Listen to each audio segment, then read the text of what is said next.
I finally found you. And this time, I won't let you get away. What are you doing here? Too bad. Just let me raise my grandchild. You were too useless. When I reunioned with my mother-in-law after several years, I felt a tremendous sense of discomfort. I'm confused by her sudden statement. Grandchild? What is she talking about? I don't have any children yet.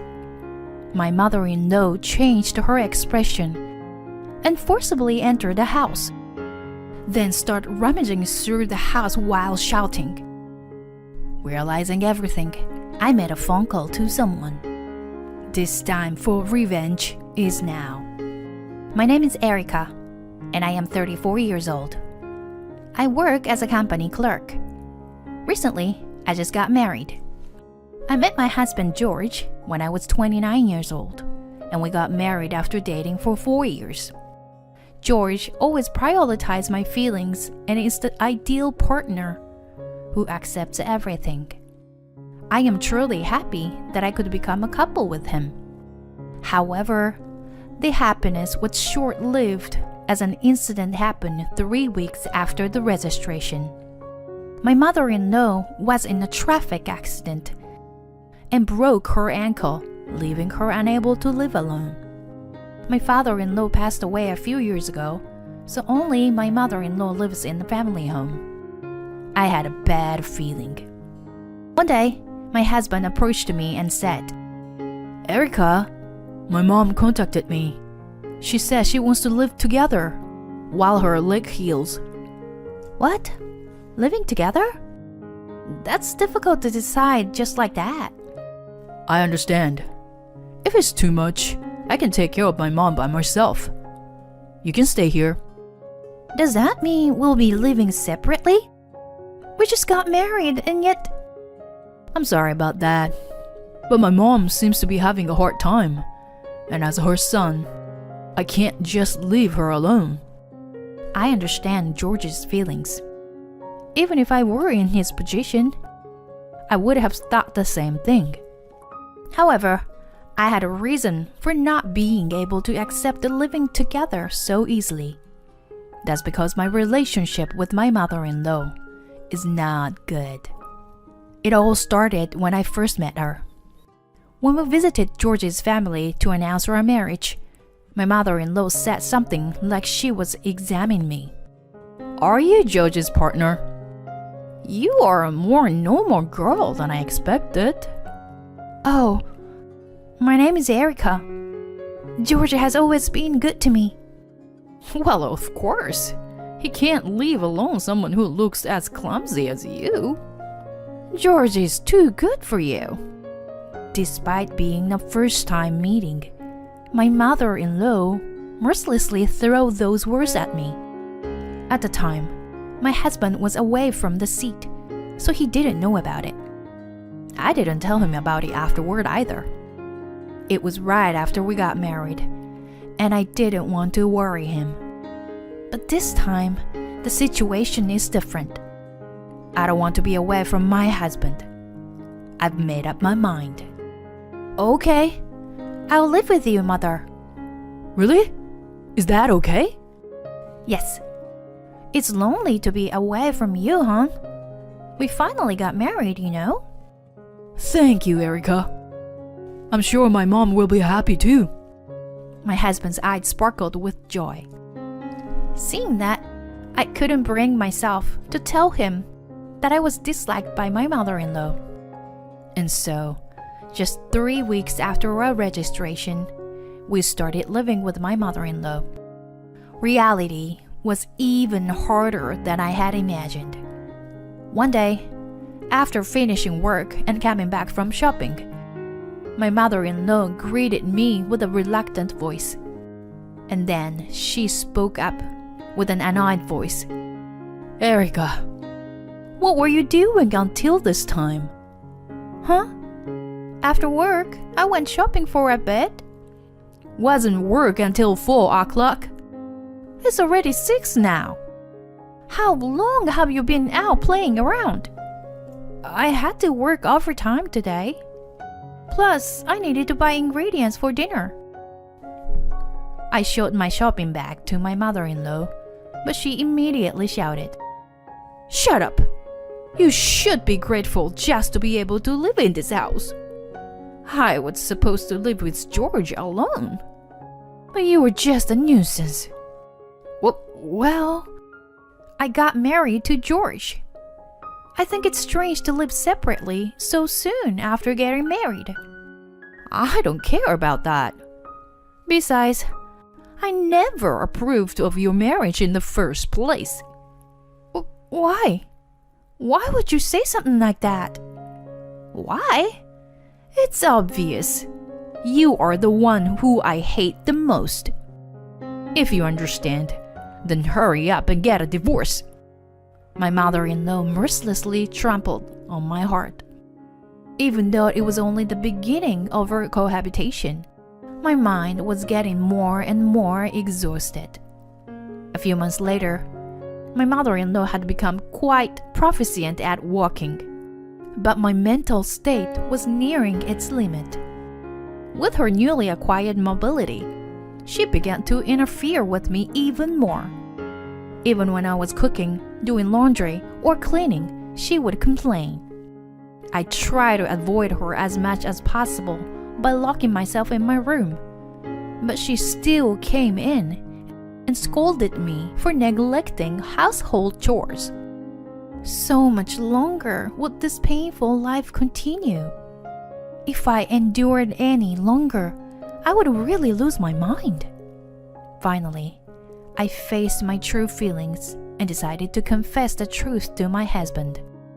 "Hey, George, there's something I need to talk to you about. Is now a good time?" "What's wrong? Did something happen?"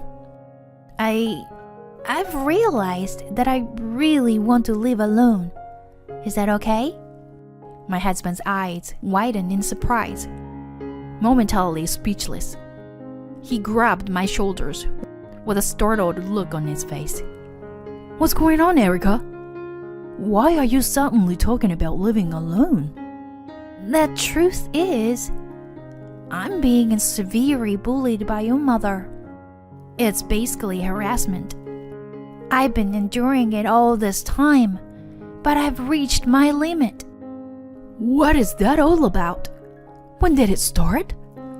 Why didn't you tell me?" "Since we started living together. I didn't want to say anything bad about your mother, who is after all your mother, and someone I care about. That's why I kept quiet." "Oh, Erica." My husband's eyes began to water.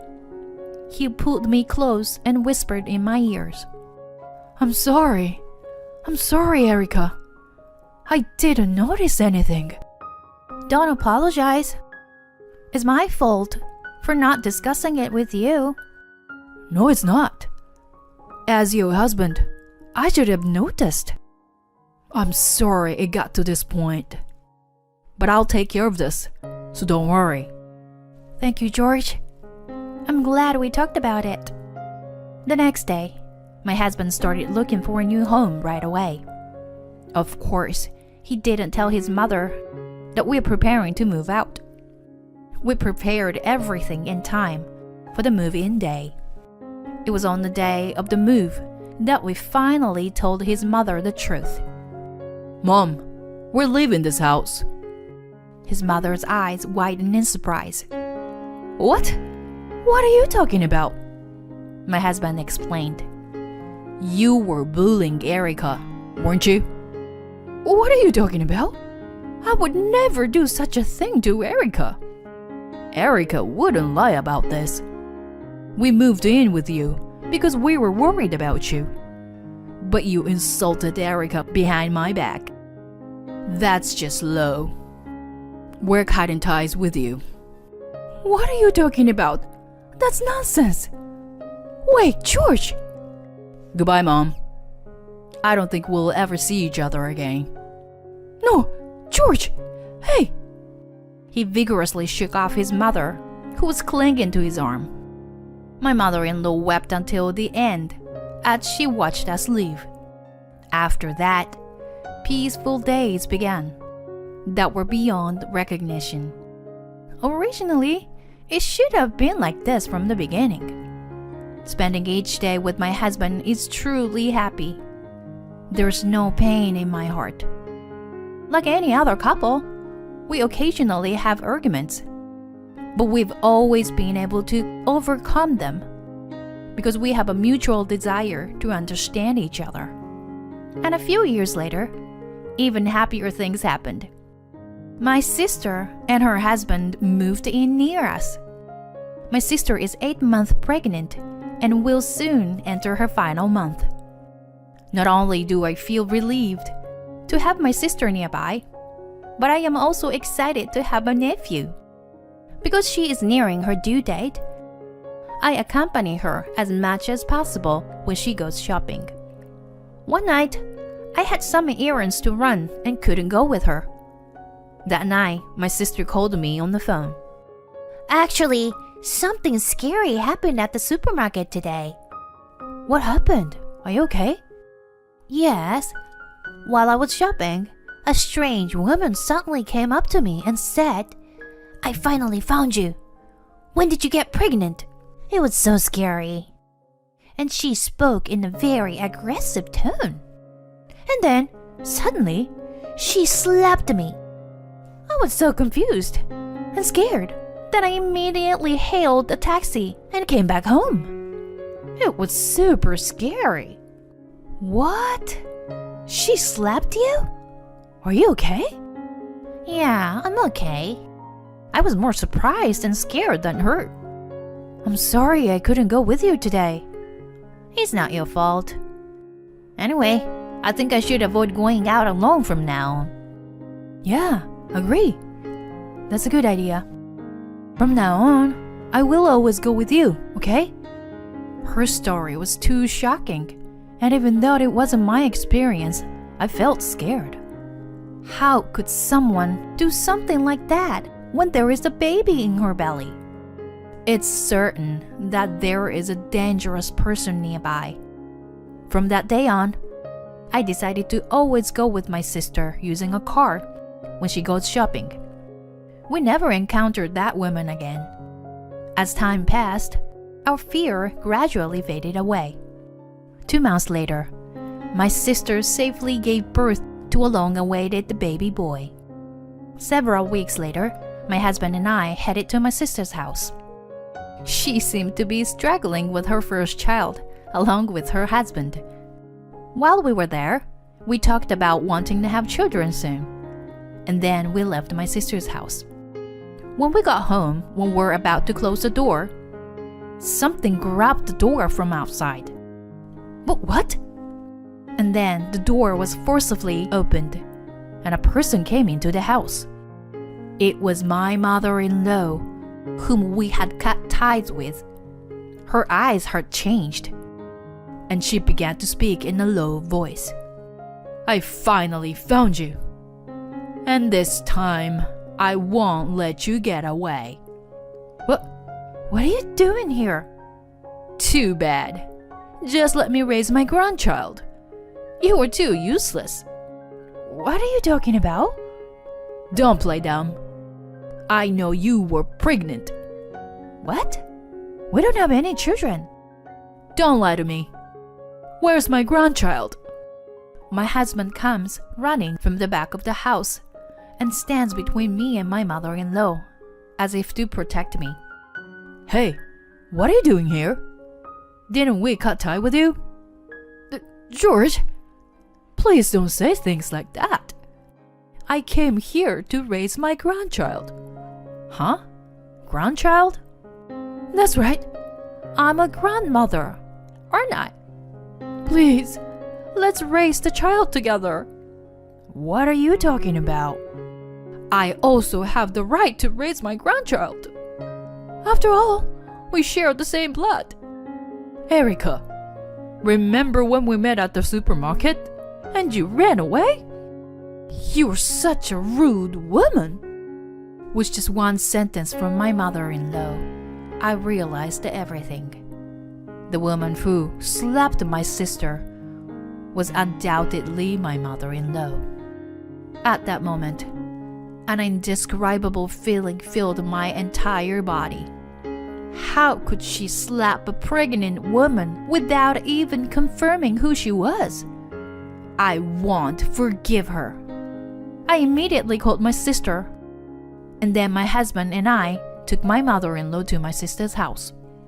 When we arrived at my sister's house, she saw my mother-in-law's face and muttered with a pale expression, "This is the person. She's the one who suddenly hit me." I knew it was her. But how did you know it was her? Well, this person is George's mother. George's mother?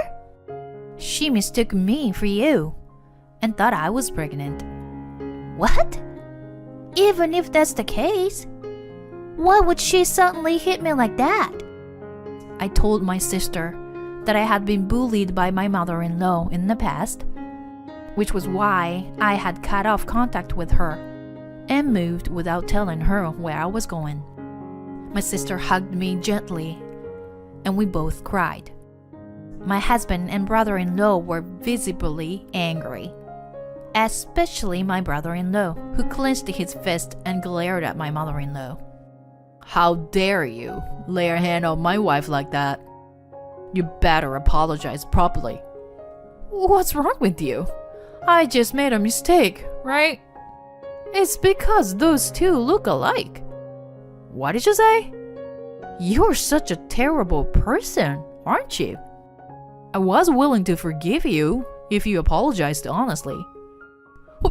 What's the matter with you? As expected of the sister's husband of that woman, you are an impudent and really hateful breed of people.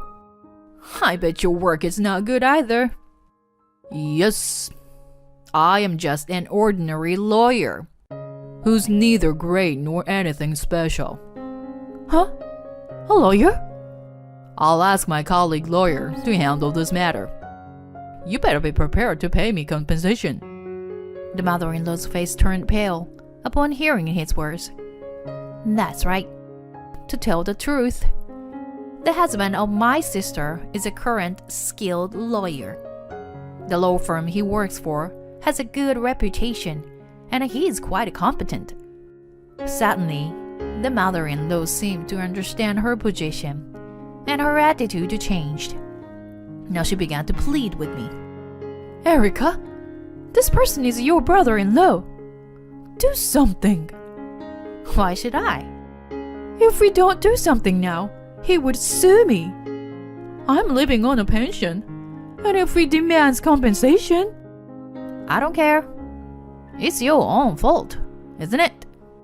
My mother-in-law stared at me with her mouth wide open, seemingly taken aback by how easily I brushed her off. I mercilessly pointed out the reality to her. In the first place, it's your own doing, isn't it? It's not something that normal people do. Insulting and attacking someone without even confirming who they are. The right thing to do is to apologize to my sister first, not to me. Don't you understand even such a simple thing? Well, wait a minute. I just wanted to raise my grandchild. That's why I said in the first place that I wasn't pregnant, didn't I? Even if I have a child in the future, I will never let you meet them. You were not our family in any way. If you understand, then never show up in front of us again. Perhaps my words struck her deeply, as my mother-in-law didn't say anything in response. Afterwards, she had to pay compensation for the violence against my sister and illegally entry into our house. Afterwards, with only her pension, she couldn't afford to pay the compensation and ended up in debt. Now, I heard that she's working as a part-time cleaner. Perhaps in the future, my mother-in-law will never spend a day with her family with a smile. But it's all her own doing.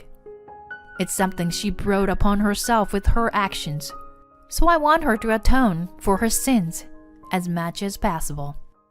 As for us, we recently found out that we're pregnant. He was genuinely happy that new life had begun. We went through some tough times, but we should have a bright future ahead of us. We will work toward a happy future together as a family of 3.